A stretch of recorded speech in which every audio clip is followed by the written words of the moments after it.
தேவனுடைய நாமத்திற்கு மகிமை உண்டாவதாக. வானத்தையும் பூமியையும் படைத்த சர்வ வல்லமை உள்ள தேவனுடைய நாமத்தினாலே மீண்டும் ஒரு விசை என்னுடைய யூடியூப் சேனல் மூலமாக உங்கள் அனைவரையும் பார்ப்பதில் நான் மகிழ்ச்சி அடைகிறேன். பிரியமானவர்களே, கடந்த சில வாரங்களாக நல்ல பல தலைப்புகளில் தேவனுடைய செய்தியை தியானித்து போதனைகளாக உங்களுக்கு என்னுடைய யூடியூப் சேனல் மூலமாக வழங்கி கொண்டு வருகிறேன். எத்தனை பேர் பார்த்தார்கள் என்பது அது முக்கியமல்ல, பார்த்தவர்கள் எப்படி ஆசீர்வதிக்கப்பட்டிருக்கிறார்கள் என்பதுதான் மிகவும் முக்கியம். ஆகவே பலத்தினாலும் அல்ல, பராக்கிரமத்தினாலும் அல்ல, ஓடுகிறவனாலும் அல்ல, விரும்புகிறவனாலும் அல்ல, விதைக்கிறவனாலும் அல்ல, நீர் பாய்ச்சுகிறவனாலும் அல்ல, கிரியை செய்கிற தேவனாலே எல்லாம் ஆகும், எல்லாம் கூடும். இந்த நம்பிக்கையில், இந்த விசுவாசத்தில் தான் மீண்டும் ஒரு விசை இந்த காலைவேளையில் உங்கள் அனைவரையும் பார்க்க வந்திருக்கிறேன்.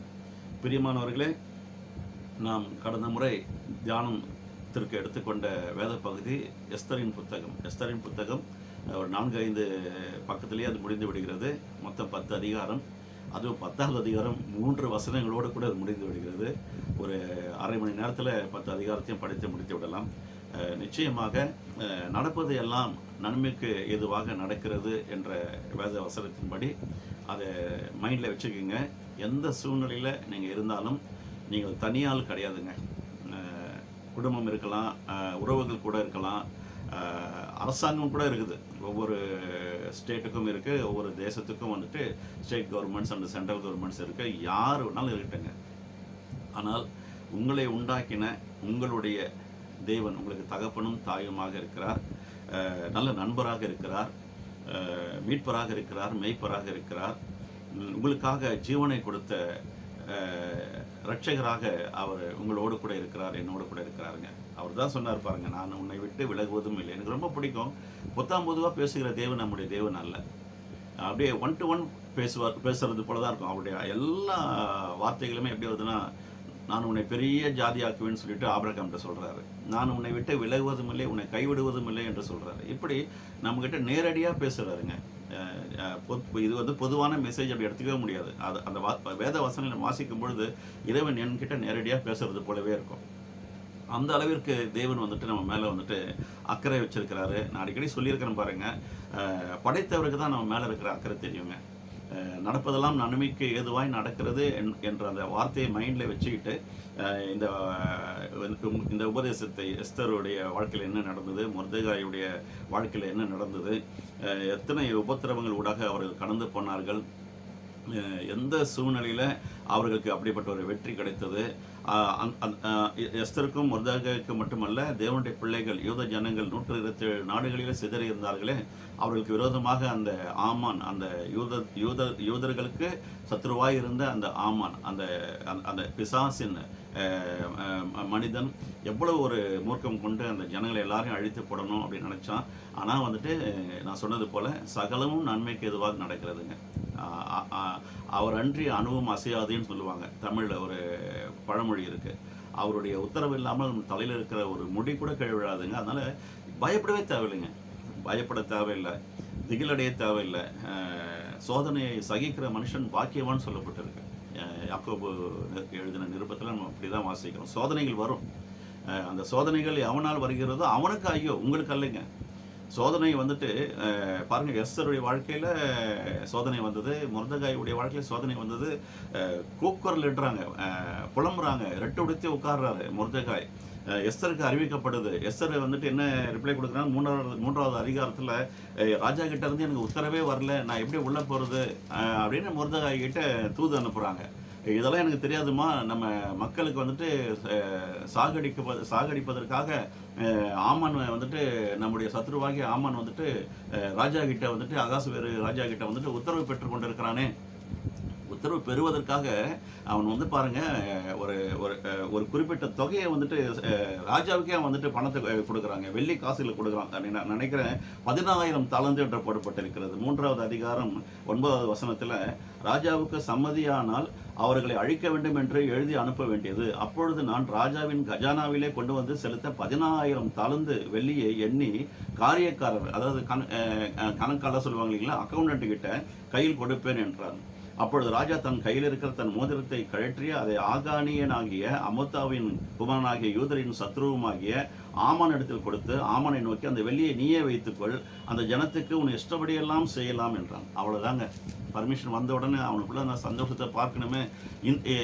அவனுக்கு சந்தோஷம், சத்ருவுக்கு சந்தோஷம். நம்ம எப்பவுமே வந்துட்டு சோதனையில் இருந்தால், வேதனையில் இருந்தால், பிரச்சனையில் இருந்தால் அதை பார்த்து மகிழ்வான். ஏன்னா நம்ம கர்த்தருடைய பிள்ளைங்க, நம்ம விடுதலையோடு கூட நம்ம வந்து இறைவனை வந்துட்டு ஆராதிக்கிறது அவனுக்கு பிடிக்கிறதே கிடையாது. ஏன்னா ஒரு காலத்தில் நம்ம ஆராதனை பண்ணால், எப்போ வந்து இறைவனுக்கு மேலே நான் சிங்காசனத்தை அமைப்பேன்னு சொல்லிட்டு மேட்டுமையை கொண்டானோ, அப்பொழுது நம்முடைய இறைவன் வந்துட்டு அவனை பாதாளத்தை தள்ளிவிட்டார். அங்கிருந்து தான் அந்த பிரச்சனையே ஆரம்பமாகுது. அது ஒரு பக்கம் இருக்கட்டும். ஆகவே அந்த குணாதிசயம், அதாவது விழுந்து போன தூதுவனுடைய ஏஜென்சிங்க நிறைய பேர் இருக்கிறாங்க. அவர்களால் தான் நமக்கு எல்லாருக்குமே பிரச்சனை வருது. தேவனுடைய பிள்ளைகளுக்கு பிரச்சனை வருது. உங்களுக்கும் அது வருது, எனக்கும் வருது. அன்னைக்கு எஸ்தருக்கும் வந்தது, மொர்தெகாய்க்கும் வந்தது. நம்முடைய முற்பதாக்கள் எல்லாருமே அந்த நூடாக தான் கடந்து போகிறாங்க. என்ன நடந்தது எகிப்தில் எல்லாம் நம்ம பார்த்தோம். வரிசையாக பல தலைப்புகளை நம்ம வந்துட்டு தியானம் செய்தோம். ஆகவே மனுஷருக்கு வருகிற சோதனையே அல்லாமல் வேற ஒரு சோதனை வந்துட்டு நமக்கு வரதில்லை. அதனால அந்த சோதனையிலிருந்து தப்பித்துக் கொள்ளக்கூடிய வழியையும் போக்கையும் கூட கர்த்தர் நமக்கு உருவாக்கி கொடுக்கிறவராக இருக்கிறாங்க. ஏன்னா அவர் தான் நமக்கு வழியா இருக்கிறார். நானே வழியும் சத்தியமும் ஜீவனுமாய் இருக்கிறேன் என்று சொன்னவர். அவர் நமக்கு வழிகளை உண்டு பண்ணுவார். வழி இல்லாத இடத்துல வழிகளை உண்டு பண்ணி அந்த பக்கம் கடந்து போகக்கூடிய அளவிற்கு தேவன் நமக்கு துணை நிற்பாருங்க. அவர் சர்வ வளமுள்ள தேவன். என்னால் செய்ய முடியாத ஒரு காரியம் ஒன்று உண்டோ? இப்படி வந்துட்டு பர்மிஷன் வாங்கின உடனே மொர்தெகாய்க்கு அந்த நியூஸ் வருது. நான் மட்டுமல்ல, எஸ்தர் உள்பட. ஏன்னா எஸ்தர் வந்துட்டு யூதகுல பெண் என்பது அந்த அகாசுவர ராஜாவுக்கே தெரியாது. இப்போதான் வந்துட்டு தெரிய வருது. இந்த எப்போ மொர்தெகாய் வந்துட்டு ரெஸ்பெக்ட் கொடுக்க மாட்டேன்றாரு எனக்குன்னு சொல்லிட்டு அந்த தளபதி, அந்த ஆமான் வந்துட்டு முடிவு பண்ணானோ, அப்போ தான் அவனுக்குள்ள அப்படியே ஒரு ஆத்திரம் வருது பாருங்க. இவன் மட்டும் இல்லை, இவனுடைய குலமே இருக்கக்கூடாது. அதாவது இப்படி சொல்லலாம், இறைவனுடைய பிள்ளைகள் இந்த பூமியில் இருக்கக்கூடாது. சத்ரு மட்டும் தான் இருக்கணும், அவனுடைய ஏஜென்ட்ஸ் இருக்கணும், இந்த அவனுடைய பிள்ளைகள் இந்த பூமியில் நிரம்பி இருக்கணும். அப்போ தானே வந்துட்டு இறைவனுக்கு எதிர்த்து செயல்படலாம். எப்பவுமே இறைவனுக்கு பயப்படுகிற பிள்ளைகள் வந்துட்டு பரிசுத்தமாக இருக்கணும், இறை பக்தியோடு கூட இருக்கணும், இறை நேசராக இருக்கணும், அவர் நன்மை செய்கிறது போல நம்ம நன்மை செய்யணும். அப்போ தான் வந்துட்டு இந்த சமுதாயம் கூட நல்லா இருக்குங்க. அதுதான் இறைவனுடைய பாலிசி, எக்ஸ்பெக்டேஷன். இன்றைக்கி எங்கே பார்த்தாலும் வந்துட்டு இறைவனுடைய உபதேசங்கள் வந்துட்டு இல்லாமல், புரிந்து கொள்ளாமல் நிறைய பேர் வந்துட்டு சால்வேஷன் வந்தால் தான், ரட்சிப்பு வந்தால் தான் மனக்கண்கள் திறக்கப்படும். மனக்கண்கள் திறந்தால் தான் இறைவன் நோக்கி பார்க்க முடியும். இறைவன் நோக்கி பார்க்க ஆரம்பித்தா இறைவனுடைய சத்தத்தை கேட்க முடியும். இறைவனுடைய சத்தத்தை கேட்டால் விசுவாசம், நம்பிக்கை என்ன பண்ணும், நமக்குள்ளே வந்துடும். அதுக்கப்புறம் நம்ம என்ன பண்ணலாம், நம்ம செய்வதெல்லாம் வாய்க்கும். அப்போ நம்ம மேலே வந்துடுவோம், கீழே இருக்க மாட்டோம், மேலே வந்துடுவோம், வாளாக இருக்க மாட்டோம், தலையாக வந்துடும். இது எல்லாமே வந்துட்டு இறைவனுடைய திட்டம். அதே திட்டத்தை வந்து அவனும் அறிந்து வச்சிருக்கிறதுனால இறைவனுடைய பிள்ளைகள் இந்த பூமியில் இருக்கக்கூடாது. இதுதான் அவனுடைய திட்டம். அதில் எந்த விதமான சோதனை வந்தாலும் நீங்கள் இறை நம்பிக்கைக்குள்ளே வந்து விட்டீர்கள் என்று சொன்னால், இறைவனுடைய வார்த்தை உங்களுக்குள்ளே குடியிருக்கும் என்று சொன்னால், நிச்சயமாக சொல்லுகிறேன், இப்பொழுது நடக்கிற எந்த பிரச்சனையாக இருந்தாலும், எப்படிப்பட்ட சோதனையாக இருந்தாலும், வேதனையாக இருந்தாலும், கண்ணீர் படுக்கையாக இருந்தாலும், பாதாளத்திலே சென்று படுக்கை போட்டது போல ஒரு சூழ்நிலை இருந்தாலும், சங்கீதக்காரன் சொல்கிறார் பாருங்கள், நான் பாதாளத்திலே சென்று படுக்கை போட்டாலும் அங்கேயும் நீர் என்னோடு கூட இருப்பீர். இந்த நம்பிக்கை, இந்த விசுவாசத்தோடு கூட நம்ம வாழும்பொழுது நிச்சயமாக எஸ்தருக்கு வெற்றியை கொடுத்தவர், மொர்தெகாய்க்கு வெற்றி கொடுத்தவர் நமக்கும் கொடுப்பாருங்க. ஆகவே எஸ்தர்கிட்ட சொல்லி அனுப்புகிறாரு. எஸ்தர் அம்மா என்ன சொல்கிறாங்க, ஒரு வசனத்தை நான் வாசிக்கிறேன். அப்பொழுது எஸ்தர் மொர்தெகாய்க்கு மறுபடியும் சொல்ல சொன்னது, நீர் போய் சூசானில் இருக்கிற யூதரையெல்லாம் கூடி வர செய்து 3 நாள் அல்லும் பகலும் புசியாமலும் குடியாமலும் இருந்து எனக்காக உபவாசம் பண்ணுங்கள், நானும் என் தாதிமாரும் உபவாசம் பண்ணுவோம். இவ்விதமாக சட்டத்தை மீறி ராஜாவினிடத்தில் பிரவேசிப்பேன், நான் செத்தாலும் சாகிறேன் என்று சொல்ல சொன்னார். அப்பொழுது மொர்தெகாய் புறப்பட்டு எஸ்தர் தனக்கு கற்பித்தபடி எல்லாம் செய்தார். செத்தாலும் சாகிறேன், நல்ல தீர்மானத்தை எடுக்க பழகுங்கன்னு சொல்லிட்டு உபதேசத்தை கொடுத்தோம் இல்லைங்களா, இறைவனுடைய கிருபையில். இதோட சேர்த்துருக்கலாம்னு நினைக்கிறேன். அன்றைக்கி சேர்க்காதனால இன்றைக்கி ஆவியானவர் வந்துட்டு இதையும் சேர்த்து சொல்லுப்பா அப்படின்றாரு. நான் செத்தாலும் சாகிறேன், சாக விட மாட்டார். இந்த கல்லில் மோதுகிறவன் எவனோ அவன் தான் அந்த கல் அவன் மேல் விழுந்து நொறுங்கி அவன் தான் சாகணும். நம்ம சாக தேவையில்லை. ஒரு வேளை அப்படி அதான் சொன்ன பாருங்க, சோதனையை சகிக்கிற மனுஷன் பாக்கியவான். இந்த இந்த உமன் ஆஃப் காட்க்கு, எஸ்தருக்கு வந்துட்டு, தேவனுடைய மகளுக்கு என்ன மாதிரி தைரியம், என்ன மாதிரி விசுவாசங்க. ஒவ்வொரு வீட்டுக்கு ஒரு எஸ்தர் இருந்தால் போதாதா? அந்த ஒரு எஸ்தர் மூலியமா முழு யூத குலமே அன்னைக்கு காப்பாற்றப்பட்டது, ரட்சிக்கப்பட்டதுங்க. என்ன மாதிரி ஒரு ஒரு பிரேவ் சேலஞ்சு பாருங்க. ஏன்னா அவருடைய பர்மிஷன் இல்லாமல் அது வசதியே இருந்தால் கூட ராஜா வந்துட்டு அழைக்கணும். அழைத்ததுக்கு அப்புறம் தான் அங்கே உள்ள பர்மிஷன் இல்லாமல் போகக்கூடாது. போனால் செத்தாங்க, அவ்வளோதான். அதுக்கு தான் அந்தம்மா அந்த மாதிரி சொல்கிறாங்க. அந்தம்மா வசதி தான் ராஜாவுடைய கண்களில் தயவை பெற்ற ஒரு மகள் தான். இருந்தாலும் ராஜாவுக்குன்னு ஒரு அதிகாரம் இருக்குது, ஒரு பவர் இருக்குது இல்லைங்களா? அவருடைய பர்மிஷன் இல்லாமல் ஒரு ஆள் கூட உள்ளே போக முடியாது, அது யாராக இருந்தாலும் சரி. எஸ்தர் அதை புரிஞ்சுக்கிட்டு என்கிட்ட அவர்கிட்ட வந்து எனக்கு அழைப்பு வந்து 30 நாள் ஆச்சு, நான் எப்படி உள்ளே போவேன்? சரி, இது மாதிரி சூழ்நிலையில் நம்ம வந்துட்டு இப்படிப்பட்ட ஒரு சேலஞ்ச் எடுக்கல, தப்பு கிடையாது, நான் செத்தாலும் சாகிறேன், நான் போகிறேன் சொல்லிட்டு அந்த மாதிரி உள்ளே போன உடனே ராஜா வந்துட்டு முற்றத்தில் நிற்கிற எஸ்தரை பார்த்துட்டு, எஸ்தர் ராஜாத்தியே உள்ளே வா, உனக்கு என்ன வேணும், தேசத்தில் பாதி கேட்டாலும் நான் உனக்கு தருவேன்னு சொல்லிட்டு அவர் வந்துட்டு ரொம்ப ஒரு உற்சாகமாக. இது வந்து எப்படி இருக்குது பார்த்தீங்கன்னா, 4வது அதிகாரம் வாசித்துட்டு இது நம்ம இதுக்குள்ளே வந்துடுவோம்.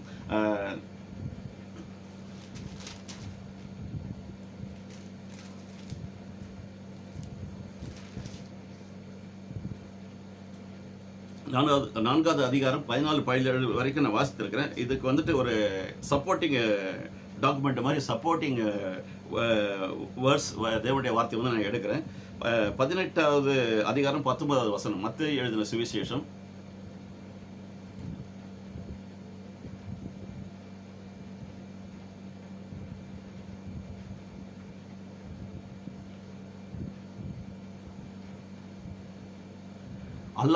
அல்லாமலும் உங்களில் 2 பேர் தாங்கள் வேண்டிக் கொள்ளப் போகிற எந்த காரியத்தை குறித்தாகிலும் பூமியில் ஒருமனப்பட்டிருந்தால் பரலோகத்தில் இருக்கிற என் பிதாவினால் அது அவர்களுக்கு உண்டாயிருக்கும் என்று உங்களுக்கு சொல்லுகிறேன்.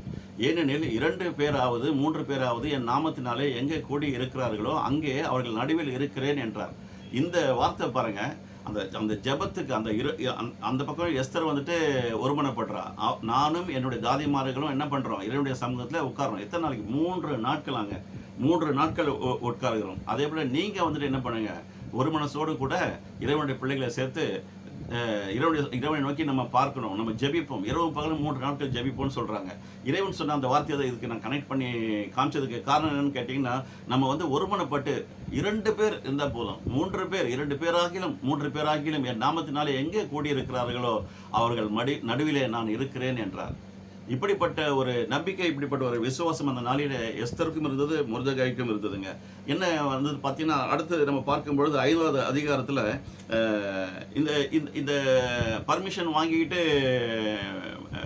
ஆமன் வந்துட்டு ரொம்ப வேகமாக போகிறான். அவனுக்கு ஒரு சந்தோஷம், ராஜா கிட்ட வந்து பர்மிஷன் வாங்கிட்டேன், அதனால வந்துட்டு மொர்தெகாய் வந்துட்டு அவ்வளோதான், அவருக்கு வந்துட்டு சாவு மணி அடிக்க வேண்டியதுதான் சொல்லிட்டு வீட்டில் வந்துட்டு பேசினா. வீட்டில் வந்து எல்லாருமே அவருக்கு 10 ஆண் பிள்ளைகள் பாருங்கள். அந்த 10 ஆண் பிள்ளைகளும் மனைவியும் என்ன பண்ணுறாங்க, சேர்ந்து ஒரு முடிவு பண்ணுறாங்க. அவருக்கு அப்படின்னா நீங்கள் வந்துட்டு ஒரு 50 முழ, அதாவது 75 ஃபீட்டுன்னு போடப்பட்டிருக்கு. ஆங்கில பைபிளில் வந்துட்டு 75 ஃபீட் ஹைட்டு, 50 கபீட்ஸ்ன்னு போடப்பட்டிருக்கு. 75 அடி, 6 அடி மனுஷனுக்கு 75 அடி உயர சிலுவைங்க. அதில் தூக்கி போடணும் அப்படின்னா அவனுடைய எரிச்சல் எப்படிப்பட்ட ஒரு எரிச்சலாக இருந்திருக்கும் பாருங்கள். அவ்வளோ ஒரு நிஷ்டம் எப்படிங்க வருது? இறைவனுடைய பிள்ளைகள் மேலே அந்த பொல்லாத பிசாசுக்கு, அந்த ஆமானுக்கு எவ்வளோ பெரிய ஒரு எரிச்சல் பாருங்கள். அதில் வந்து தூக்கி போடணும் அப்படின்னு சொல்லிட்டு சொல்லப்பட்டிருக்கு. எபேசியர் நிருபத்தில் ஒரு வசனம் இருக்கிறது, அதையும் கொஞ்சம் வாசித்துருவோம்.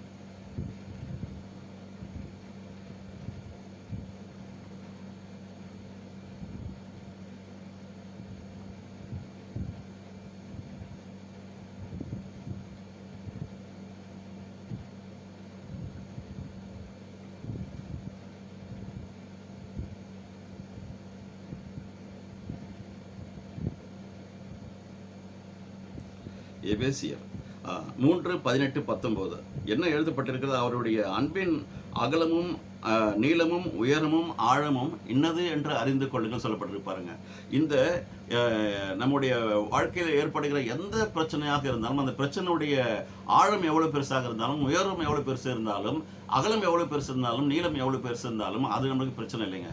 கிறிஸ்தவனுடைய அன்பு, இறைவனுடைய அன்பு நமக்குள்ளே வந்துட்டு எவ்வளோ ஆழமாக இருக்கிறது, எவ்வளோ உயரமாக இருக்கிறது, நம்முடைய விசுவாசம் இறைவனை தொடுகிற அளவிற்கு உயர்ந்திருக்கிறதா, இதுதான் முக்கியம். நம்முடைய விசுவாசத்தினுடைய அகலம், நீளம், உயரம், ஆழம் எவ்வளோ பெருசாக டெவலப்மெண்ட் ஆகிருக்கோ, அவன் 75 அடி உயரம் உள்ள அந்த சிலுவையை வைத்து புத்தகத்தை தூக்கி போடணும்னு நினச்சா கூட, உபத்திரவம் வராமல் இருப்பது கூடாத காரியம், அது எவனால் வருகிறதோ அவனுக்கு ஐயோ என்று சொன்ன வார்த்தையின்படி நமக்கு ஒரு பிரச்சனை வர்றது போல இருக்கு.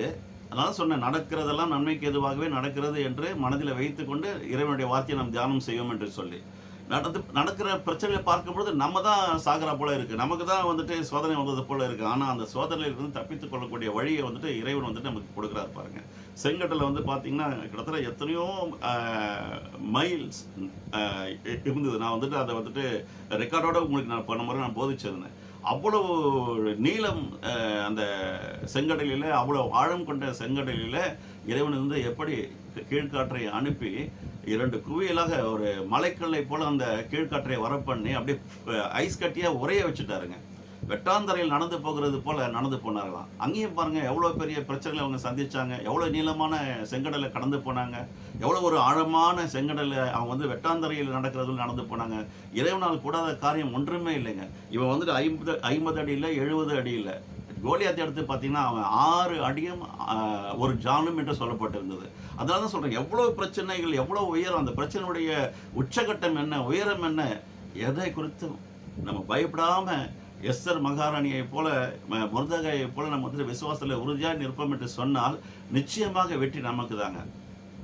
அந்த சிலுவையில் அவனை தூக்கி போடக்கூடிய சூழ்நிலையை இறைவன் வந்துட்டு உண்டு பண்ணிட்டாரு பாருங்க. அடுத்த வசனத்துக்கு நேராக நம்ம திரும்பி போவோம். எஸ்தர் 6வது அதிகாரம் முழுவதும் கொஞ்சம் வாசிக்கணும்னு ஆசைப்படுறேன். கொஞ்சம் தான் இருக்கிறது, வாசித்தரேன். அந்த ராத்திரியில் ராஜாவுக்கு நித்திரை வராதபடினால் கால வர்த்தமானங்கள் எழுதியிருக்கிற நடபடி புஸ்தகத்தை கொண்டு வர சொன்னான். அது ராஜ சமூகத்தில் வாசிக்கப்பட்டது. அப்பொழுது வாசல் காவலாளரில் ராஜாவின் 2 பிரதானிகளாகிய பிக்தானும் தேராசும் ராஜாவாகிய அகாஸ்வேருவின் கைப்போட பார்த்த செய்தியை மொர்தெகாய் அறிவித்தான் என்று எழுதியிருக்கிறது வாசிக்கப்பட்டது. அப்பொழுது ராஜா, இதற்காக மொர்தெகாய்க்கு கனமும் மேன்மையும் செய்யப்பட்டதா என்று கேட்டான். அதுக்கு ராஜாவை சேவிக்கிற ஊழியக்காரர், அவனுக்கு ஒன்றும் செய்யப்படவில்லை என்று சொன்னார்கள். ஆமான் தான் செய்த தூக்கு மரத்திலே மொர்தெகாயை தூக்கி போட வேண்டும் என்று ராஜாவிடத்தில் பேசும்படி ராஜா அரண்மனையில் வெளிமுற்றத்திலே வந்திருந்தான். அப்பொழுது ராஜா முற்றத்தில் இருக்கிறது யார் என்று கேட்டான். ராஜாவின் ஊழியக்காரர் அவனை நோக்கி, இதோ ஆமான் முற்றத்திலே நிற்கிறான் என்றார்கள். ராஜா, அவன் உள்ளே வரட்டும் என்றான். ஆமன் உள்ளே வந்தபோது ராஜா அவனை நோக்கி, ராஜா கனம் பண்ண விரும்புகிற மனுஷனுக்கு என்ன செய்யப்பட வேண்டும் என்று கேட்டான். அதுக்கு ஆமன், என்ன என்று ராஜா யாரை கனம் பண்ணுவார் என்று தன் மனதிலே நினைத்து ராஜாவை நோக்கி, ராஜா கனம் பண்ண விரும்புகிற மனுஷனுக்கு செய்ய வேண்டியது என்னவென்றால், ராஜா உடுத்திக் கொள்ளுகிற ராஜ வஸ்திரமும் ராஜா ஏறுகிற குதிரையையும் அவர் சிரசிலே தரிக்கப்படும் ராஜ முடியும் கொண்டு வரப்பட வேண்டும். அந்த வஸ்திரமும் குதிரையும் ராஜாவுடைய பிரதான பிரபுக்களில் ஒருவனுடைய கையிலே கொடுக்கப்பட வேண்டும். ராஜா கனம் பண்ண விரும்புகிற மனுஷனை அலங்கரித்த பின் அவன் குதிரையின் மேல் ஏற்றி நகர வீதியில் உலாவும்படி செய்து, ராஜா கனம் பண்ண விரும்புகிற மனுஷனுக்கு இப்படியே செய்யப்படும் என்று அவனுக்கு முன்பாக கூறப்பட வேண்டும். அப்பொழுது ராஜா ஆமானை நோக்கி, சீக்கிரமாய் நீ சொன்னபடி வஸ்திரத்தையும் குதிரையும் கொண்டு போய் ராஜ அரண்மனையில் வாசலில் உட்கார்ந்திருக்கிற யூதனாகிய மொர்தெகாய்க்கு அந்த பிரகாரம் செய். நீ சொன்ன எல்லாவற்றிலும் ஒன்றும் தவறாதபடி பார். அப்படியே ஆமான் வஸ்திரத்தையும் குதிரையையும் கொண்டு போய் மொர்தெகாயை அலங்கரித்து அவனை குதிரையின் மேல் ஏற்றி நகர வீதியில் உலாவும் படி செய்து, ராஜா கனம் பண்ண விரும்புகிற மனுஷனுக்கு இப்படியே செய்யப்படும் என்று அவனுக்கு முன்பாக கூறினான். பின் மொர்தெகாய் ராஜாவின் அரண்மனை வாசலுக்கு திரும்பி வந்தான். ஆமானோவென்றால் சஞ்சலப்பட்டு முக்காடிட்டு தன்னுடைய வீட்டுக்கு தீவிரித்து போனான். ஆமான் தனக்கு நேரிட்ட எல்லாவற்றையும் தன் மனைவியாக சிரேஷுக்கும் தன் சிநேகிதர் எல்லாருக்கும் அறிவித்த போது அவருடைய ஆலோசனைக்காரரும் அவன் மனைவியும் ஆகிய சிரேஷும் அவனை பார்த்து, மொர்தெகாய்க்கு முன்பாக நீர் தாழ்ந்து போக தொடங்கினீர். அவன் யூத குலமானால் நீர் அவனை மேற்கொள்ளாமல் அவனுக்கு முன்பாக தாழ்ந்து போவது நிச்சயம் என்றார்கள். அவர்கள் இப்படி பேசிக் கொண்டிருக்கும் போதே ராஜாவின் பிரதானிகள் வந்து எஸ்தர் செய்த விருந்துக்கு வர ஆமானை துரிதப்படுத்தினார்கள். எவ்வளோ பெரிய ஷேம் பாருங்க, கொஞ்சம் நிஜம் இல்லை. மொர்தெகாய்க்காக தூக்கு மரத்தை ராஜாவுக்கு தூக்கம் இல்லை. அவர் வந்துட்டு ராஜ அரண்மனையில் சில குறிப்பேடுகள் இருக்கும். அந்த குறிப்பை எடுத்து வாசிங்க, என்ன நடந்ததுன்னு பார்க்கலாம், அதை செஞ்சுமா செய்யலையான்னு பார்க்கலாம் சொல்லிட்டு அவருக்கு தூக்கம் வராது பண்ணது நம்முடைய இறைவன் தான். அவருக்கு தூக்கம் வராமல் பண்ணதும் இறைவன் தான். தூக்கு மரத்தை ஆமான் மூலியமா செய்ய வச்சதும் இறைவன் தான். பாருங்க எப்படி கனெக்ட் பண்றாரு ஒவ்வொரு பிரச்சனை. அதுதான் எனக்கு வந்துட்டு வாழ்க்கையில வந்துட்டு ஆளும் வளரணும், அறிவும் வளரணும், அதுதான்டா வளர்ச்சின்னு சொல்லுவாங்க. அது மாதிரி நம்ம பரிசுத்த ஆவியானவருடைய அந்த அபிஷேகத்தை பெற்றுக்கொண்ட பிறகு, புரிதலோடு கூட இறைவனுடைய வார்த்தைகளை வாசிக்க ஆரம்பித்த பிறகு, விசுவாசம் வளர வளர வளர வளர இப்பொழுது எப்படி இந்த உலகத்துல நான் என்னுடைய வயதுல இந்த உலகத்தை நான் எப்படி பார்க்க ஆரம்பிச்சுட்டேன், எல்லா சூழ்நிலையும் நான் எப்படி பார்க்க ஆரம்பிச்சுட்டேன். அப்படியே கொரோனாவும் இல்லை, சுனாமி இல்லை, பூகம்பம் வந்தாலும், வானமே இடிந்து கீழே விழுந்தாலும் எதை குறித்து நம்ம என்ன பண்ண போகிறதில்ல, கவலைப்பட போகிறதில்ல. எல்லா சூழ்நிலைகளும் அவருடைய கட்டுப்பாட்டுக்குள்ளே இருக்குங்க. எல்லா சூழ்நிலைகளையுமே நமக்கு பார்த்தீங்கன்னா ஏதோ தீமையை போல தெரியுது, ஆனால் தீமையான அனைத்தையும் நன்மையாக மாற்றுகிறவர் என்ற வேத வார்த்தையின்படி அவர் பாருங்கள் எவ்வளோ ஒரு பிளானு. அவனுக்கு ராஜாவுக்கு, அகாசுவர ராஜாவுக்கு தூக்கம் வரலன்னா அவர் என்ன பண்ணுறாரு, நேரடியாக வந்துட்டு ராஜ குறிப்பேட்டில் இருக்கிற சில வர்த்தமானங்களை எடுத்து படிக்க சொல்கிறாரு. அதை செய்ய வச்சது, தூக்கம் வராத செய்ய வச்சது, அதை படிக்கபடியாக கேட்டுக்கொள்ளப்பட்டது எல்லாமே இறைவன் வந்து பிஹைண்ட் த ஸ்க்ரீன் வந்து ஆப்ரேட் பண்ணுறாருங்க. Is our number one director. அவருடைய டைரக்ஷனில் நம்ம இருந்தோம் சொன்னால் நிச்சயமாக நம்மளை அழகாக டைரக்ட் பண்ணி லீட் பண்ணி கொண்டு போவாருங்க. விக்ட்ரி நம்மளது தான். Battle is not yours, it is mind சொன்னார் பார்த்தீங்களா, அதுதாங்க. எவ்வளோ பிரச்சனைகள் அவனால் வந்துட்டு முழு யூத குலத்துக்கே அவங்க சாப்பிட மாட்டேன்றாங்க, தூங்க மாட்டேன்றாங்க, புலம்புறாங்க, ரெட்டுடுத்தி உட்காடுறாங்க, அலறாங்க. ஏன்னா இந்த தூக்கு போடுறவங்களுக்கு அந்த டேட்டை ஃபிக்ஸ் பண்ணி விடுவாங்க பாருங்கள். அந்த டேட்டை ஃபிக்ஸ் பண்ணிவிட்டு இந்த நாளில் உங்களுக்கு வந்து தூக்கு போட போகிறோன்னு சொல்லிட்டு டிக்ளேர் பண்ணதுக்கப்புறம், ஜட்மெண்ட் வந்ததுக்கப்புறம் யார் தூங்குவா சொல்லுங்கள், ஒரு நிம்மதியாக இருக்காது. இவ்வளோ நாள் இந்த பூமியில் வாழ்ந்தேன், இதுக்கப்புறம் நான் மறிக்க போகிறேன்னே அப்படின்னு சொல்லிட்டு. இயற்கை மரணம் வேறு, ஆனால் டேட்டை ஃபிக்ஸ் பண்ணி இந்த நாளில் நீ சாக போகிறேன்னு சொன்னால் அது எப்படி இருக்கும்? அதை விட வந்துட்டு ஒரு பெரிய மன வலி வேறு எதுவுமே இருக்க முடியாது. அப்படி யூத ஜனங்கள் எல்லாம் லட்சக்கணக்கான பேர் அந்த வருடத்தில் இருக்கும் பொழுது இறைவன் பாருங்க அப்படிப்பட்ட ஒரு திட்டத்தை அழகாக கொண்டு வர்றாரு பாருங்க. ராஜாவுக்கு தூக்கம் கொண்டு இல்லாமல் போச்சு. இவன் வந்துட்டு தூக்கு மரத்தை செஞ்சு வைக்கிறான். யாருக்காக? நான் இதுக்கப்புறம் பெரிய ஒரு பொசிஷனில் வர போகிறேன், ராஜாவுக்கு நன்மை செஞ்சுட்டேன், ராஜாவுக்கு நான் வந்துட்டு ரொம்ப செல்ல பிள்ளையாக நடந்துகிட்டு இருக்கேன்னு நினைக்கிறான். ஆனால் பாருங்க, இறைவனுடைய பிள்ளைகளுக்கு விரோதமாக யார் எழுப்பினாலும் சரிங்க, அவ்வளவுதான். அவர்கள் இச்சகம் பேசி அடங்கணும், இல்லைன்னா இல்பொருள் ஆவார்கள். இல்லை என்று சொன்னால் தேடியும் காணாதிருக்கும்படி செய்து விடுவார். இது என்னுடைய வாழ்க்கையில் நிறையவே பார்த்துட்டேன். அதுவும் ரட்சிக்கப்படுவதற்கு முன்னாடியே ஆர்வம் ஆயிடுச்சு. அது போல் காட்சிகளை என்னுடைய கண்கள் கண்டது. உன்னுடைய கண்கள் காணும், உன் சத்துருக்களுக்கு நேரிடுவதை உன் கண்கள் காணும், உன் செவிகள் கேட்கும்னு சொன்ன தேவன் வந்துட்டு சும்மா அப்படியே வந்துட்டு சொல்லலை. அதில் வந்துட்டு உயிர் இருக்குது, அதில் ஜீவன் இருக்குது, அதில் வல்லமை இருக்குது. அவர் சொன்னால் அதை நிச்சயமாக அது செய்வார். அந்த வார்த்தையில் இருக்கிற வல்லமை அவ்வளோதான். எதுவுமே ஒரு இன்டென்ஷனோடு தான் செய்வார். அவர் சொல்லியிருக்கிறார். அதனால் நல்லா இருக்க பிடிச்சிட்டேன். அப்படி இருக்கும்பொழுது எந்த சூழ்நிலை எப்படி வந்தாலும் நமக்கு அதை பற்றி நான் யோசிக்கிறதே கிடையாது. இறைவன் பார்த்துக்கொள்வார், அவ்வளோதான். என் பக்கத்தில் 1000 பேரும் என் வலதுபுறத்தில் 10000 பேரும் எழுந்தாலும் அது என்னை அணுகுவதில்லைன்னு சொன்னார். அப்படி தான் பாருங்கள், தூக்கு மரத்தை இவன் செய்கிறான், கட்சியில் அந்த தூக்கு மரத்தில் இறைவன் தூக்கி அவனை போட வச்சுட்டார். தூக்கம் வராமல் பண்ணினாரு. அந்த தூக்கம் வராமல் பண்ண சமயத்தில் முருதகாய் வந்துட்டு ஏற்கனவே ராஜாவுக்கு வந்துட்டு ராஜாவை மேலே கை போட பார்த்துரு. கை போடுறதுன்னு நான் கேட்டீங்கன்னா ராஜாவை கொலை பண்ணுறது. நிறைய தலைவர்களை வந்துட்டு சமீபத்தில் கூட நம்ம ஜப்பானில் முன்னாள் பிரதமரை வந்துட்டு சுட்டு தள்ளிட்டாங்க.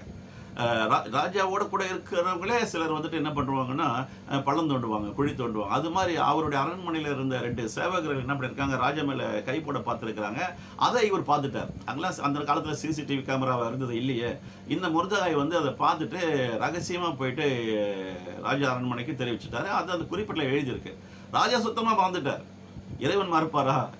நான் மனுஷன் அல்லவே, நான் தேவன் மாறாதவர் சொன்னாரே, அவர் மறுப்பாரா? நான் மனுஷன் அல்லவே, மாறுவதற்கு நான் தேவன், நான் மாறாதவர், நான் சொல்லியும் செய்யாதிருப்பேனோ. இதுதாங்க அவருடைய கேரக்டர். ரொம்ப பிடிச்ச ஒரு அருமையான தேவன் நம்முடைய தேவன். ஆகவே ராஜா மறந்தாலும் அதே போல தான் யோசேப்பு காலத்தில் கூட நல்ல காரியங்கள்லாம் செஞ்சால் ஜெயிலர் கிட்ட சொல்லி அனுப்புகிறான். இது போலலாம் வந்துட்டு உங்களுக்கு நான் விடுதலை, உங்களுடைய சொப்பனத்தை நான் விடையை கொடுத்துருக்கேன்னு இதெல்லாம் போயிட்டு ராஜாவுடைய சமூகத்தில் நீ வந்துட்டு அவருக்கு பானம் பரிமாறும் பொழுது, திராட்சை ரசம் பரிமாறும் பொழுது இந்த விஷயத்தில் அவர்கிட்ட சொல்லுப்பா, நான் உள்ளே ரொம்ப நாளாக இருக்கிறேன்னு சொன்னால் அவரும் மறந்துட்டார். ஆண்டவர் வந்துட்டு டைரெக்டாக பார்த்தாரு, அந்த எகிப்து ராஜாவுக்கு சொப்பனத்தை கொடுத்தாரு. சில நேரத்தில் சொப்பனம் வர்றது ரொம்ப நல்லதுங்க. நல்ல சொப்பனமாக நம்மளுக்கு வேணும்னு சொல்லிட்டு இறைவன்கிட்ட நம்ம கேட்போம். ராஜா அதுக்கு பாருங்க, தூக்கம் இல்லாமல் போச்சு, எடுத்து படிக்கிறாரு. எடுத்து படிக்கிறவருக்கு அந்த ஞாபகம் வந்துருச்சு. அப்படின்னா இப்போ என்ன செய்யணும்? அன்றைக்கி என் உயிரை காப்பாற்றினவனுக்கு நான் வந்துட்டு ஏதாவது வெகுமதி செய்யணும் இல்லையா சொல்லிட்டு படிக்க சொல்கிறாரு. அதுக்கப்புறம் செய்யறதுக்கு துரிதப்படுத்துறாரு. அந்த நேரம் பார்த்து யூதர்களின் சத்துருவாகி ஆமானும் உள்ள நுழைய பார்க்குறான். அவர் ரொம்ப வேகமாக இருக்கிறாங்க யூத குலத்தையே அழிச்சு போடுறதுக்கு. அது முடியுமா? விட்டுருவாரா நம்ம தேவன்? அவருடைய உத்தரவு இல்லாமல் தலையில் இருக்கிற ஒரு முடி கூட கீழ் விழுவதில்லைன்னு சொல்லியிருக்கிறாரு. அவர் விட்டுருவாரா? விடவே மாட்டார். கங்கன் கட்டி கொண்டே இறங்கி வருவாருங்க. அதனால தைரியம் கொண்டு திடமனதாக இருக்கணும். நம்ம அவருடைய பிள்ளைங்கன்னா சும்மா கில்லி மாதிரி இருக்கணும். அவர் யூதராஜ சிங்கம், நம்ம அவருடைய சிங்க குட்டிகள். ஆமாம், அந்த சிங்கம் எப்படி வந்துட்டு காட்டுக்கு ராஜாவோ அது போல நம்ம நாட்டுக்கு ராஜாவாக இருக்கணுங்க. தேவனுடைய பிள்ளைகள்லாம் எப்படி தான் இருக்கணுங்க. ஏதோ சொங்கி போயிட்டு தேவன் இருக்கிறாரா இல்லையானே தெரியாது. தப்பாக நினச்சிக்காதீங்க. சிலர்லாம் வந்துட்டு பார்க்கும் பொழுது என்ன சொல்கிறதுனே தெரியல, வேதனையாக தான் இருக்குது. ரொம்ப இப்போ ஒரு பிஸ்னஸ் மேன் சொன்னால் எவ்வளோ டிப்டாப்பாக போகிறாங்க. ஒரு ஜுவல்லரி ஷாப்புக்கு போகிறாங்க, ஒரு ஏதாவது ஒரு ட்ரெஸ்ஸை மெட்டீரியல் பர்ச்சேஸ் பண்ண போனால் எவ்வளோ சந்தோஷமாக போகிறாங்க. இறைவனுடைய சமூகத்துக்கு வரும்பொழுது, இறைவனுடைய சபைக்கு வரும்பொழுது அதை விட ஒன்றும் மேலா நம்மளெல்லாம் நடந்து போகும்பொழுது பைபிளெல்லாம் அக்கில் எல்லாம் வச்சுட்டு போகிற பழக்கெல்லாம் வந்து தயவுசெய்து விட்டுருங்க. இப்போலாம் ஸ்மார்ட் ஃபோன்லேயே பைபிள் வந்துச்சு, டவுன்லோட் பண்ணிக்கலாம், அதை பேக்கெட்டில் கூட வச்சுக்கலாம். ஆனால் இறைவனுக்குன்னு ஒரு சில ரெஸ்பெக்ட்ஸ் மேனர் இருக்குது பாருங்கள். நம்ம ரெஸ்பெக்ட் கொடுத்தாகணும். இறைவனுடைய பிள்ளைகள், நம்ம அவருடைய ஏஜென்ட்ஸ். நம்ம பிசாசுடைய ஏஜென்ட்ஸ் எவ்வளோ பேர் இருக்கிறாங்க. அவங்களாம் என்ன மாதிரி நடந்துகிட்டு இருக்கிறாங்க, அசிங்கமாக நடந்துகிட்டு இருக்காங்க. நம்ம வந்துட்டு அசிங்கமாக நடக்கக்கூடாது. ரொம்ப சந்தோஷமாக, ரொம்ப நிம்மதியாக நம்மளை பார்த்த உடனே எல்லாம் இறைவனுடைய பிள்ளை, ஏசப்பா பிள்ளைங்கன்னு சொல்லக்கூடிய அளவுக்கு சபைக்கு போகும்பொழுது நல்லா மிடுக்காக போகணுங்க. அவர் ராஜாதி ராஜா, நம்ம தான் புட்டி ராஜா. ராஜாவுடைய வஸ்திரம் எப்படி இருக்கணும்? முருதகாய்க்கு பாருங்கள் எப்படி அலங்காரம் பண்ணுறாங்க. அந்த அளவுக்கு அலங்காரம் பண்ணி அவரை குதிரை மேலே ஏற்றி ஓவர் நைட்டில் எல்லாமே வந்துட்டு காரியம் மாறுதலாக முடிஞ்சு போச்சுங்க. கடைசியில் பார்த்தீங்கன்னா யாரை வந்துட்டு தூக்கில் போடணும்னு சொல்லிட்டு முடிவு பண்ணானோ அந்த தூக்கு மரத்தில் ஆமானை தூக்கி போடக்கூடிய காரியம் வந்து விட்டது. கடைசியில் அவன் செத்து போடுறது இல்லாமல் அவனுடைய குடும்பத்தில் இருக்கிற 10 ஆண் பிள்ளைகளையும் இறைவன் வந்துட்டு அவர்களை வந்துட்டு தூக்கிட்டு பனிஷ்மெண்ட். அதுதான் இறைவனுடைய ஜட்ஜ்மெண்ட் சொல்கிறாங்களே, the judgement of God, the judgement of God. அந்த இறைவனுடைய அந்த நியாய தீர்ப்பு வரும்பொழுது இப்படி தாங்க இருக்கும், ரொம்ப பயங்கரமாக இருக்கும். அதுதான் ஒரு வசனம் உண்டு பாருங்க, ஜீவனுள்ள தேவனுடைய கரத்தில் விழுவது பயங்கரமாக இருக்குமே. ரொம்ப நம்ம கவனமாக இருக்கணுங்க. நம்ம தேவனுடைய பிள்ளைகள் தான். ரொம்ப கவனமாக இருந்து, அப்பா உங்கள் கரத்தில் நான் விழக்கூடாது, உங்கள் பாதத்தில் விழுந்துடுறேன், உங்களுடைய கரத்தில் விழுந்தால் பயங்கரமாக இருக்குன்னு சொல்லுது. நீங்கள் என் கையை பிடிச்சிருக்கிறீங்க, அதுக்காக நான் வந்து டேக் ஃபார் கிராண்டட்னு இருக்கக்கூடாது. ஜீவனுள்ள தேவனுடைய கரத்தில் விழுவது பயங்கரமாக இருக்குமே. நம்மளுடைய பாவங்கள் எல்லாம் அவர் மன்னிக்கிறாரு, நம்முடைய குற்றங்களையும் நம்முடைய அக்கிரமங்கள் எல்லாவற்றையும் அவர் மன்னிக்கிறாரு. அதனால டேக் ஃபார் கிராண்டட்னு சொல்லிட்டு ஓவராக நம்ம என்ன பண்ணக்கூடாது, நம்ம வந்துட்டு சீன் போடக்கூடாதுங்க. ஹம்பிள் யுவர் செல்ஃப் சொல்லப்பட்டிருக்கு. இறைவனுக்கு முன்பாக தாழ்மை அடையுங்கள் சொல்லப்பட்டிருக்கு. கர்த்தர் நம்மளை உயர்த்துவார்னு சொல்லப்பட்டிருக்கு. நாம் தாழ்மை அடையும் பொழுது அவர் நம்மை உயர்த்தக்கூடியவராக இருக்கிறாரு. மேட்டிமை உள்ள எவனும் கர்த்தருக்கு அருவருப்பானவன் சொல்லப்பட்டிருக்கு. அதனால நம்ம வந்துட்டு ஆமான் போல ஒரு ஹார்ட் கொண்ட மனுஷராக நம்ம வாழக்கூடாதுங்க. நம்ம ஹம்பிள் கேரக்டராக இருக்கணும். நம்ம ஏசப்பா பாருங்க, நான் மனத்தாழ்மையோடு கூட இருக்கிறேன்னு சொல்றார். அவருடைய கேரக்டரை பார்த்தாலுமே போதும். அண்ணனுடைய முகத்தை பார்த்தா போதும், அண்ணனுடைய வழியை பார்த்தா போதும், அண்ணனுடைய உபதேசத்தை கேட்டால் போதும், அண்ணன் செய்த நன்மையான காரியங்களை பின்தொடர்ந்தால் போதும், நமக்கு அவருடைய சுபாவம், அவருடைய அந்தஸ்தெல்லாம் நமக்கு வந்துடுங்க. அதுக்கு தான் நமக்கு பிதாவாகிய தேவன் அவருடைய சொந்த குமாரனாகிய இயேசு கிறிஸ்துவை இந்த பூமிக்கு அனுப்பி தந்தாருங்க. நம்மளோட கூட இருக்கும்படி அவருக்கு இம்மானுவேல் என்ற பெயர் கொடுக்கப்பட்டது. பாருங்க, என்ன மாதிரி ஒரு பிரச்சனையில் இருந்து அவங்க 2 பேருமே வெளியே வர்றது மட்டும் இல்லாமல் யூத ஜனங்கள்லாம் பெரிய கொண்டாட்டத்தை வந்துட்டு கொண்டாடி முடிச்சாங்க அன்னைக்கு. இதுதான் விஷயம். இன்னும் கொஞ்சம் இருக்கிறது இதை பற்றி சொல்லுவதற்கு. கடைசியாக சில கன்க்ளூஷன் சொல்லணும்னு ஆசைப்படுறேன். அது வந்துட்டு 3வது பாகத்தில் சொல்லி நம்முடைய இந்த இயேசுவானவருடைய சிலுவைக்கும் முர்தகாய்க்காக ஆயத்தப்படுத்தப்பட்ட சிலுவைக்கும் உள்ள ஒற்றுமை என்ன, அதில் நடந்த விஷயங்கள் என்ன என்பதை குறித்து நாம் தியானித்து கொண்டு இருக்கிறோம். இந்த 2 பாகங்களாக 3வது பாகம் இன்னும் கொஞ்சம் இருக்கிறது சொல்லுவதற்கு. அதையும் சொல்லி 3வது பாகத்தோடு கூட இந்த தலைப்பில் இந்த செய்தியை நான் முடிக்க வேண்டும் என்று நான் விரும்புகிறேன். இன்னும் ஒரு சில நாட்களிலே 3வது பாகத்தையும் நான் வெளியிடுவேன். கர்த்தருக்குள் நீங்கள் நிச்சயமாக சந்தோஷமாக இருக்க வேண்டும், சமாதானத்தோடு கூட இருக்க வேண்டும், மகிழ்ச்சியோடு கூட இருக்க வேண்டும். தேவனை நோக்கி நாம் தொடர்ந்து பார்க்க வேண்டும். அவரை நோக்கி பார்க்கிற முகங்கள் ஒரு காலத்திலும் வெட்கப்பட்டு போவது கிடையாது. சிங்கக்குட்டிகள் கூட சில நேரங்களிலே தாழ்ச்சி எழுந்து பட்டினி கிடக்கலாம். ஆனால் கர்த்தரை தேடுகிறவர்களுக்கு ஒரு நன்மையும் குறைவுபடாதுங்க. எஸ்தருக்கு மகாராணியாக இளவரசியாக பட்டம் சூட்டிய நம்முடைய தேவன், மொர்தெகாய்க்கு பட்டத்திலவரசராக முடிச்சூட்டிய நம்முடைய இறைவன் உங்களுக்கும் எனக்கும் குட்டி ராஜாவாக நம்மை அபிஷேகம் பண்ணி வைத்திருக்கிறார். ஆகவே அவருடைய பிரதானிகளாக, பிரதிநிதிகளாக, அவருடைய ஊழியக்காரராக, அவருடைய பிள்ளைகளாக இந்த பூமியில நம்ம வந்துட்டு வலம் வரணுங்க. கடைசி காலம் வரைக்கும் நம்ம வந்துட்டு அவருடைய பிள்ளைகள் என்பதில் எந்த விதமான மாற்று கருத்துக்கு இடம் கொடுக்காம, பிசாசுக்கு இடம் கொடாமல் இருங்கள் என்று சொல்லப்பட்டிருக்கு. பார்த்தீங்கன்னா, அவனுக்கு இடம் கொடுக்காம எப்படிப்பட்ட சோதனை வந்தாலும் அந்த சோதனையை சகிக்கக்கூடிய மன தைரியத்தை நம்ம கொடுப்பாரு. தப்பித்துக் கொள்ளக்கூடிய வழியையும் அவர் காட்டுவார். அவர் எங்கேயோ இல்லைங்க, நம்மளோட தான் இருக்கிறார், நமக்குள்ளவே இருக்கிறாருங்க. நீங்கள் அவரை நோக்கி பாருங்க, அவர் உங்களை நோக்கி பார்ப்பார். அவரை நீங்கள் உயர்த்துங்க, அவர் வந்து உங்களை உயர்த்தி பிடிப்பாருங்க. அவருடைய ஆசையெல்லாம் ரொம்ப பெருசுங்க. நம்ம அம்மா அப்பா வைத்திருக்கிற ஆசையை பார்க்கலும் அவருடைய ஆசை வந்து ரொம்ப பெருசுங்க. அவருடைய திட்டம் ரொம்ப பெருசுங்க. நம்மளை வந்துட்டு ஒரு நாளும் வந்துட்டு இந்த பொல்லாத இந்த ஆமான் போல இருக்கிற இந்த கிறுகு பிடிச்சவனுடைய கையிலெல்லாம் நம்மளை வந்து நம்முடைய ஜீவனை வந்துட்டு ஒப்பு கொடுக்க மாட்டாருங்க. அவருடைய கரத்தில் இருக்கிறோம். அவருடைய பலத்த கரத்திற்குள் அடங்கி இருங்கள்னு சொல்லப்பட்டு இருக்கிறது. நான் அடங்கி இருக்கணும்னு நான் முடிவு பண்ணாதான் அவருடைய கரத்தில் இருக்க முடியும், அடங்கி இருக்க முடியும். அவர் நம்ம ஏற்ற காலத்தில் உயர்த்துவாரா. எஸ்தரை உயர்த்தினாரா ஏற்ற காலத்தில்? ஒரு 4 அதிகாரத்தில், முதல் 4 அதிகாரத்தில் கொஞ்சம் கலவரமாக தான் இருக்குது. நிலவரம் எப்படி இருக்குன்னு பார்த்தா கலவரமாக தான் இருக்குது. அதுக்கப்புறம் பார்த்தீங்கன்னா முடிவு வந்துட்டு ஆரம்பம் அற்பமாக இருந்தாலும் முடிவு சம்பூர்ணமாக இருந்தது பாருங்க. எல்லா பரிசுத்தவான்களுடைய வாழ்க்கையிலும் நான் பார்க்கிறேன்.